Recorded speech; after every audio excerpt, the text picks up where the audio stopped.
What is up, ladies and gentlemen? It is Destination Procrastination, and today on the show we are finally reviewing Superior Iron Man. I'm Ben. And I'm Corbin, and today we're going to try out a bit of a new format. We reviewed Black Panther the last time, the last time before our last video, which should have gone out before this one. But our last video we reviewed Black Panther, and it was very hard to talk about it for a whole hour and make it part of our podcast series. So we're going to try a new format here where it'll be max 25-30 minutes. You know, be concise and to the point, unlike what this first couple of minutes is alluding to. But yeah, we don't really have a name for it yet, so if you have anything good, leave it in the comments. Mm-hmm. Ring Ben on his personal phone number 089 69 69 69 69 69. Yep. So we have 4 categories that we're going to get through today, and we say 4. We'll probably there probably will be a 5th one, but maybe 6. For the most part, it starts off with we have story, character, art, and the ending, and basically we rate each one of those out of 10, and then we'll give an overall rating at the end. Yeah, and just our general thoughts on what we read. Yeah. So I think we should probably just go straight into it. I think we should explain what Superior Iron Man is first. Okay, fair enough. Superior Iron Man is like part of the aftermath of the Axis thing, where Marvel basically made everyone who's evil good and everyone who's good evil, and one thing led to another, and at the end of it, Tony Stark stayed evil, and he moves to San Francisco to help them, air quotes. Yeah. And it's 9 issues. Yeah, it's 9 issues. It's kind of a breeze. There's not a lot of kind of heavy thinking to do. You're not gonna be overwhelmed with the themes. No, it's as a general, it was kind of quite disappointing. Yeah. I think for an overview, looking for deep themes, rich character development, an engaging story, and to have a likable main character, this really is not the series for you. No. The way I like to describe the series is if you're new to Iron Man and you want to read this, you'll hate him. Mm-hmm. And if you're already a big Iron Man fan, you read this, you'll still hate him. Yeah. But for those of us in the middle, it is what it is. I mean, me personally, I wanted to see like a really evil Tony Stark for once, and it wasn't even that though. No, like you probably get disappointed with it anyways. He didn't go full dark side. He didn't get the cookies. Yeah, we're going to start out. Okay, so we'll start off the story now. We have our notes here in front of us. So we've written down here the story is a 4.5 out of 10, which means not great, but not unreadable. Yeah, it's it had so much potential, but it's just wasted completely. So I mean, we probably would spoil the story. So this is your spoiler alert now. Yeah, this is it now. If you want to read Superior Iron Man, by all means do so afterwards. But if you don't want it to be spoiled, well, you're not going to miss much anyways. It's not, a lot doesn't happen. No. So basically the whole premise is Tony Stark comes back to San Francisco after the Axis event, and he creates an app called Extremis 3.0. Well, eventually gets to that. It starts off as just Extremis, and then you have Extremis 2.0 and 3.0. For those of you who are... Oh no, go ahead. But anyways, the Extremis app, what it does is somehow through the magic of science, it changes everything about your physical appearance. So it makes you look healthier, makes you feel healthier, fitter, better. It basically makes you the best version of yourself that you possibly could be. And so obviously everyone downloads Extremis straight away, and the whole city gets hooked on Extremis, and then that's when it's basically a drug. It basically becomes a drug. And then what happens after that is obviously this is evil Tony Stark, so a lot more stuff happens, that's connected to the Extremis virus. Yeah, he originally, brings it out as, first of all, for those of you who read Iron Man and are a big fan of him, you know what Extremis is. Yeah. And you're probably already realising why this is a bad story, because Iron Man's big thing was he never wanted Extremis to fall into the hands of regular people and corporations, because he was afraid of it. But yeah, he releases Extremis, and it's like, oh, it's free, and San Francisco loves him, and it alludes to this whole thing that he's creating a master race in San Francisco. That's never really expanded upon. You see it once, it never goes back.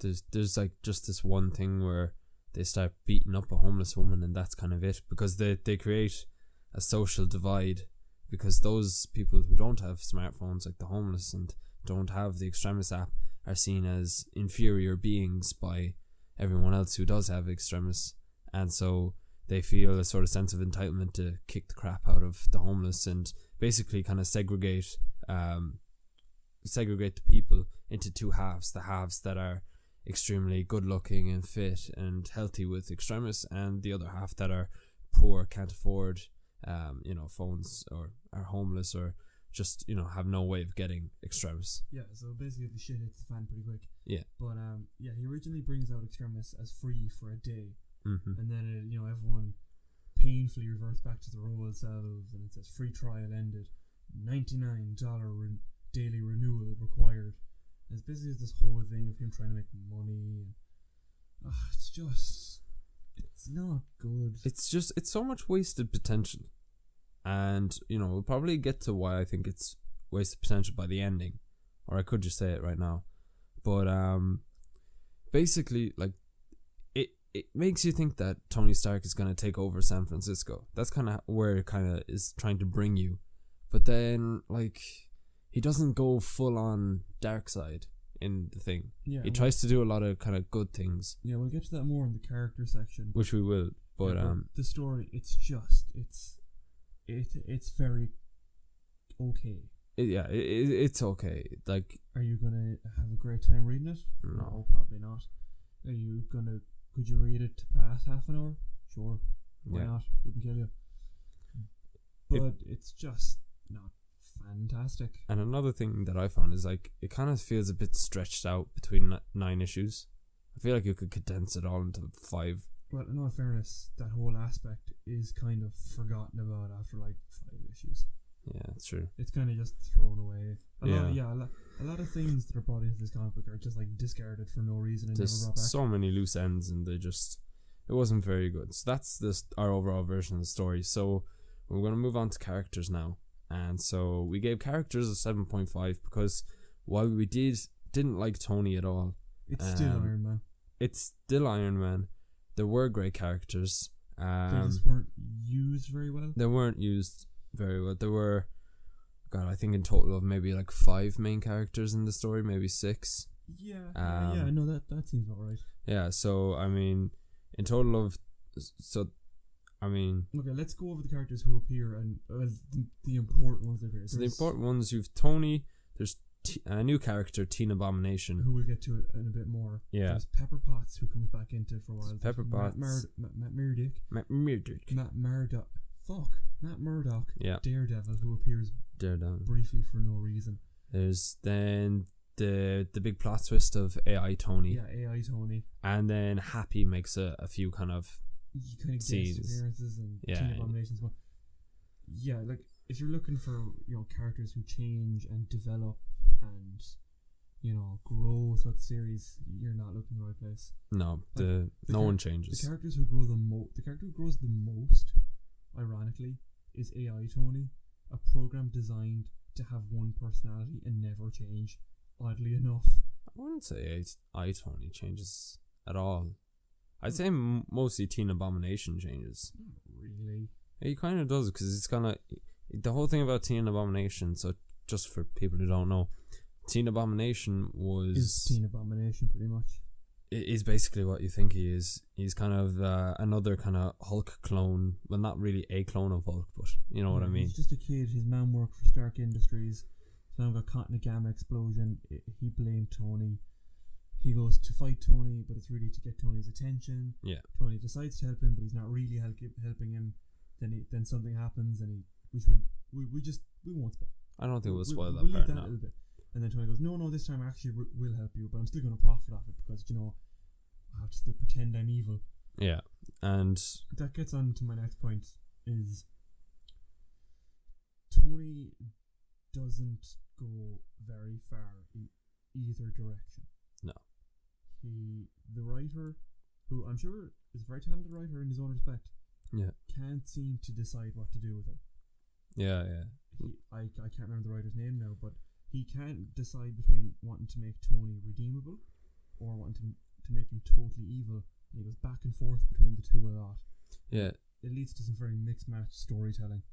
Yeah, there are a lot of moments in it when you think Tony's either going to go fully off the deep end and doesn't, kind of has this kind of weird kind of redeemable thing to him. Maybe I shouldn't do this kind of moment. Yeah, like there's that when he's fighting Matt Murdock, and you think like the best thing he should do is probably just kill Matt Murdock, because that's what an evil Tony would do. But then he kind of goes in the complete reverse and gives Matt Murdock back his eyesight, and kind of acts all friendly to him. But then after that fades away and he comes back to fight him, then he has a second chance to kill him, which he still doesn't do. Instead, what he does is just knock him out. He electrocutes him to the point where he forgets everything, and then removes his memories, gets rid of him. Pretty much just leaves him in a hospital bed and makes Matt think that none of it ever happened. He had a massive... They were fighting... He makes him think that they were fighting Teen Abomination. Teen Abomination hit him really hard, and that Tony's there being the good guy, saving his life in the hospital and paying for all his expenses. It's very... He's just very wishy-washy in the story. Very wishy-washy. I mean... Another weird thing is, like big Iron Man fans know, Iron Man is a massive alcoholic. Yeah. And struggles with alcoholism. And he's seen drinking quite a lot throughout the story. He's never like drunk or... He's never drunk, and it never really affects him. Or never really acts like an alcoholic. It's really weird. It makes you think like the whole thing of him being an alcoholic is just kind of pointless. It kind of just makes the whole alcoholism thing seem like a ploy. It's just kind of something he puts on. That's what it makes it seem. Even though there's no real kind of moment of him like, stuttering or stumbling about or just acting as an alcoholic would in general. But aside from Tony then, and Matt Murdock, and Teen Abomination, there is the character obviously of Matt Murdock, who doesn't really do much. He shows up in San Francisco for no apparent reason. He's there for reasons. Yeah, maybe it's part of like the Marvel Comics like continuity at the time that maybe he moved to San Francisco and we just don't realize. But as far as we're concerned, he's there for reasons. And then he like goes to fight Tony, realizes he can't fight Tony because he gets his ass whooped. It still doesn't matter because when he gets his eyesight back, he doesn't care. It doesn't even show the fight. It just cuts to Tony like lifting Matt Murdock up by the throat, throws him off a building, and then like a little thing that Matt Murdock hates water. Yeah, and then that's kind of it. That's there's a bit more than when Matt Murdock comes back a second time, because realizing that he doesn't have an Iron Man suit of his own still doesn't stop Matt Murdock, and he thinks he can still take on Iron Man even with the symbiote suit, which is a fantastic suit. But it's just it's not very well done. You kind of would think that Matt Murdock would be a lot smarter when fighting Tony, because he knows that he doesn't have half the advantages Tony has, but at the same time, he's Boy Scout Matt Murdock, and he basically is until Iron Man just wipes his memory out. So he didn't really add or give away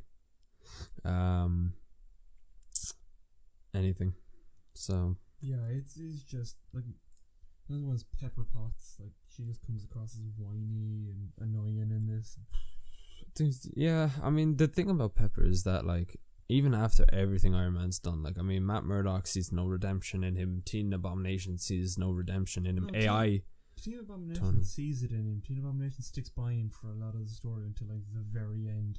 Yeah, when he realizes that he's the biggest asshole he's ever met and there's no hope for him. And then and AI Tony sees no redeeming qualities in him. The only person that does is Pepper. So it's Pepper against everybody else trying to get him back on the good side, which of course would be fantastic as a plot device if Tony was completely off the deep end, but he's not. Yeah, he so just flip flops back and forth. So that sort of use of a plot device kind of gets a bit tarnished. And then there's this whole thing like AI Tony is probably the next most important character. Yeah. And he's basically an upload of Tony's consciousness from 8 years ago. Yeah, so like the kind of 80s of comic books. Mm-hmm. And they do this whole thing saying, he never knew about AI Tony because he downloaded it in case he ever went evil and then wiped his own memory and all kind of bullshit. Yeah, it's kind of just like he's here because he's here and we'll make up a shitty reason for why he's here. They just basically wanted to have a Tony versus Tony standoff. Yeah, but, and then AI Tony even turns kind of evil. Yeah, he does towards the end because he tries to take over Iron Man's body. He's just supposed to go into his mind and turn him back to his old self. But then he thinks, no, I'm gonna take over as Iron Man. He kind of likes the idea of being human a bit too much. Yeah. And he sees that as an opportunity for him to take over. But I mean, obviously, Pepper's having none of it. But I mean, Pepper's kind of powerless until the end, when she gets her like rescue armor for like 2 seconds, which does look pretty good. And actually, speaking of things looking good, that brings us on to our third point, which is art. So the art in this comic, it's pretty good. I would like to say it's pretty good. It's good. It's not fantastic. It's very generic. Yeah, it's not like the client level excellent. Yeah, it's very shiny. It's very shiny. It's very bright. It's very pretty to look at for a while. Yeah, all the suits look amazing. Obviously, they are the main focus. The suit does look cool, but they could never really decide on a color scheme. I thought that was weird because sometimes it was white and blue, and then sometimes it was white and red. I think the red was just kind of like supposed to symbolize like when Tony gets angry, the symbiote gets angry, and so it just goes red instead of blue. And they couldn't really decide if the suit was alive or not. Yeah, there's some instances like where it thinks for itself. Yeah, there's like that part when they're in the basement with AI Tony, and the suit kind of nearly looks like it is its own creature as it busts down the elevator door to get to Tony. Yeah, no weird thing about the armor is towards the end he makes his own kind of evil symbiote Hulkbuster thing. Yeah. But instead of being an armor he built, he just sticks his hand into a bigger bucket of symbiote. Yeah. He gets more armor. That was a bit weird, and I didn't really like how the Hulkbuster symbiote looked. I thought it looked a bit derpy. Or there's another weird bit where, is it Matt where AI Tony keeps Tony underground and he goes, AI the Tony suit can hear me. Yeah. And the suit busts through the door and you're like, what the fuck? Yeah. How? I know it that didn't really. They needed to kind of specify a bit more. Like, is the suit alive or is it just using kind of symbiote technology? Yeah. How close does it have to be in range to Tony? It's just. Yeah. But yeah, back to the art. Yeah, the art is. It's pretty good. Yeah. It's nice to look at. It does kind of like if the art wasn't as okay as it was, the whole thing really would fall apart. Yeah. There were a few moments like with facial expressions. Like sometimes I felt the artist must have been rushed or something because they looked a bit weird, and you couldn't really tell what kind of facial expression they were trying to give off. Like, say they looked pissed off or were they confused. It was kind of like a mix of the two, and you're like you'll know if you see the comic, you'll know what I'm on about. But there are sometimes with the facial expressions where it just looks like, well, what are you trying to convey here? Yeah, it's okay. Yeah, it is okay. I don't think we gave our score for characters actually, so I'm just going to back up and say we gave characters a 7.5. And the reason it's 7.5 is because they're long-standing characters within the series. Oh, we forgot a character actually. Shit, Teen Abomination. We talked about him in length. Really give his whole arc though. Okay, why it's kind of shitty. Fair enough. We're running out of time, so I'm gonna make this as brief as I can. Teen Abomination. Man works for Stark, gets bombarded by radiation, activates powers, thinks he killed his mom, goes to kill Tony. Tony reveals mom is still alive. Teen Abomination turns on him, never heard from again. It's reverts back to human. It's interesting for the time being, but then they reverse all his character development by making his mom alive, and they make it shit.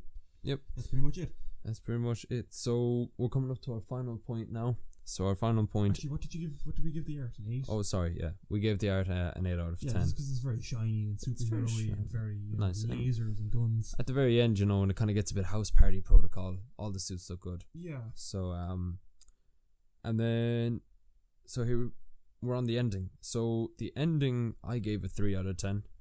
I don't know if you would agree with me, Corbin. No, yeah, the ending's pretty shitty. It's nothing goes anywhere. Like, the story never changes really from beginning to end. There's like... Yeah, no one... Tony's still back and forth. Yeah. Pepper, largely nothing happens to her. Yeah. She buys out a company that Tony was trying to buy. That's about it. The only thing that really happens is like AI Tony dies. And Teen Abomination... Not even, he's put to a memory stick. Well, no, I thought that memory stick had a virus that was eating him. No, it's just a virus that meant he can't leave the memory stick. Oh, okay. So he's just in the memory stick now. Fair enough. So AI Tony's in the memory stick. Teen Abomination reverts back to being a human 13-year-old. Matt Murdock we don't really know what happens to Matt after he's in the hospital bed. Yeah, he must just go about his day. Okay, I would like to say something. Either A, the human subconscious is like 4 megabytes big, or B, the fucking USB has the best storage in the world because he just gets downloaded straight onto it. Pretty much. Yeah, he found out Teen Abomination's mom is still alive and she just got out of hospital. Yeah. And there's the Teen Abomination storyline is severely underwhelming. Yeah. It's just like, as Corbin said before, he goes through all this character development for absolutely nothing because his mom comes back and then he gets overjoyed and he's still kind of a bratty teenager. He's still got his anger outbursts, but he's just reverts back to human for the simple fact he knows that he didn't kill his mom. Yeah, and that's just basically how Tony defeats him.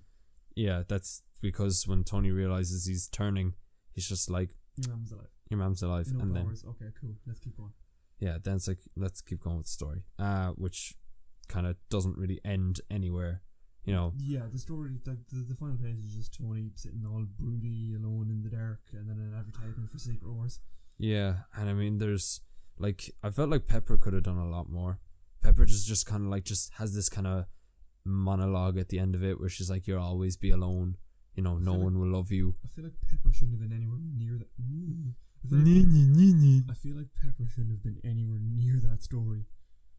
I thought Pepper was going to be a much bigger thing. Like, I thought, like, Tony was going to go way dark, and then Pepper was kind of going to be, like, the light. I thought Tony was going to be good by the end of it, but... That's what I mean. Like, I thought, like, Pepper would be the one thing to bring him back, and... But she really wasn't. No, it's kind of bullshit. Even her own, like, there's this moment with her rescue armor, where she, like, uses the sonic blast, and she thinks she's ripped away the symbiote, because symbiotes hate sound.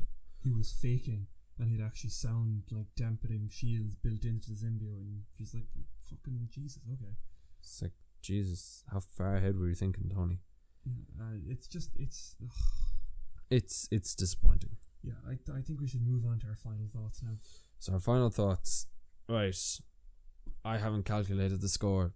We'll probably put in the description. I'm just going to say the score is like a 4.5. Yeah. But I would like to preface by saying, this is our opinion.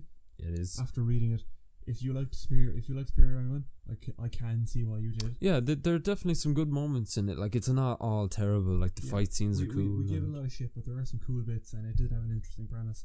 Yeah. If you like Superior Iron, I can see why you do. Mm-hmm. And if you want to go read it, by all means do. We're not here to tell you what you should and shouldn't do. Exactly. We're here to give our opinion. But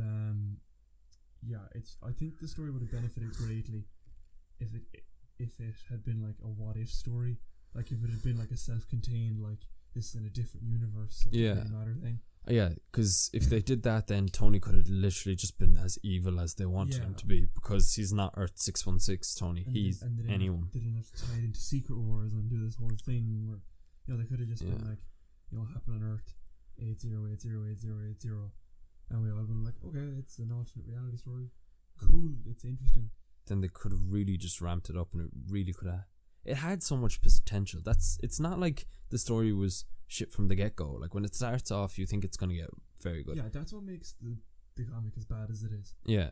How disappointed you are. Yeah, because, like, there's even... If it had been shit from the outset, and the premise had been bad from the outset, and we'd read it and it was bad, we would be like, okay, it's just another bad comic book. But this one is like, oh, this is okay, this is interesting, I like the look of it, it looks nice, I like the premise, and then, it just lets you down time after time. Yeah, and there's even that part, like, the one thing that I thought was going to get really cool was when Tony explains that, like, there's something in the Extremis that basically he can command anyone who's ever drank the water system. The zombie army thing. He can make a zombie army, and so he tries to do that on Stark Island, which is Alcatraz for some reason. Yeah, because why not? And then, like, but they don't do anything. They literally, he's like, oh, I've got a whole army of innocent people, come at me. And all of them just stand there and wait to be airlifted by Iron Man suits. They don't even, like, throw bottles at them. They're just kind of standing around being mindless cows. And then the AI Tony just kind of picks them up and drops them off into San Francisco itself. Yeah, they're very impressive for about 10 seconds. they're not though. There's no real moment where they just kind of break off into like a World War Z zombie kind of thing. And you're like, oh, that's kind of cool. And it's a great premise. 10 seconds later, stuff. I thought what was going to happen is Tony was just going to use everyone who's ever drank water in San Francisco and has the extremis app, and then just wreak havoc on the city and then rebuild it. A bit like, what Kingpin tried to do in the Marvel series on Netflix. Joe, plot hole I'd like to point out Go. is that the extremist virus is activated over a signal from the app. Yeah. But like, sure, it's a signal that Matt Murdock could hear. Yeah. And if he can hear it and it's activated by a signal through sound, does that not mean that you don't have to have the app? It's just a signal and you're just gonna get it anyways by standing next to someone with a phone. Like, it just, oh god, it. Yeah. Look, there's problems. The story's okay. Yeah. If you want to read it, read it. If you don't, I understand. If you like it, I understand that too. But we're gonna give this story like a 4 out of 10. I think. And that basically means read it if you want. If you don't, you're not missing anything. Yeah, it's if you have the spare time, give it a go. If you picked up Superior Iron Man and you're like, I don't know what this is like, and you're like, should I read it? Like, if you have an hour to kill, sure, read it. It's nothing you desperately need to get your hands on. Yeah, it's not like required reading material for Iron Man. It's just like, if you've read every single bit of Iron Man ever, and this is the last thing, just get out of the way. I would say definitely leave it on the back burner. Yeah, don't make it a priority. Don't make it a priority. Keep it on your wish list for as long as you need, because it's it's not anything spectacular. Okay, guys. Or superior. Okay, guys. Oh, Ben, absolutely not. Okay, guys, that's pretty much all I have to say. Let us know what you think of the new format down below, and if you prefer us rambling on and trying to stretch it out to an hour, or us desperately trying to condense it into 25 odd minutes. Yep. So this has been Destination Procrastination. Goodbye. Bye.